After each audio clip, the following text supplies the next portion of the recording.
اگر آپ نبی کریم صلی اللہ علیہ وسلم کا یہ فرمان سنتے ہیں تو یقیناً آپ کا ایمان تازہ ہو جائے گا۔ نبی کریم صلی اللہ علیہ وسلم مکہ مکرمہ میں بہت سالوں تک لوگوں کو اسلام کی دعوت دیتے رہے، لیکن جب ظلم اور مخالفت بڑھ گئی تو آپ صلی اللہ علیہ وسلم طائف تشریف لے گئے، اس امید کے ساتھ کہ شاید وہاں کے لوگ اللہ کے دین کو قبول کر لیں۔ آپ صلی اللہ علیہ وسلم نے طائف کے سرداروں کو اسلام کی دعوت دی، لیکن افسوس انہوں نے نہ صرف انکار کیا بلکہ شہر کے اوباش لڑکوں کو پیچھے لگا دیا۔ ان لوگوں نے نبی کریم صلی اللہ علیہ وسلم پر پتھر برسائے، یہاں تک کہ آپ صلی اللہ علیہ وسلم کے مبارک پاؤں زخمی ہو گئے اور جسم مبارک سے خون بہنے لگا۔ اس حالت میں آپ صلی اللہ علیہ وسلم ایک باغ میں جا کر بیٹھ گئے۔ دل بہت غمگین تھا، جسم زخمی تھا، مگر زبان پر پھر بھی اللہ ہی کی طرف رجوع تھا۔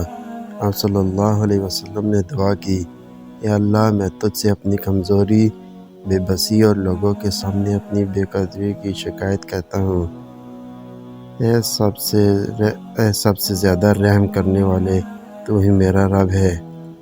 اگر تو مجھ سے ناراض نہیں تو مجھے کسی بات کی پرواہ نہیں۔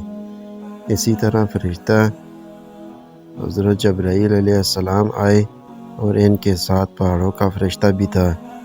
اس فرشتے نے کہا، یا رسول اللہ صلی اللہ علیہ وسلم، اگر آپ حکم دیں تو میں ان دونوں پہاڑوں کو ملا کر ان سب کو کچل دوں۔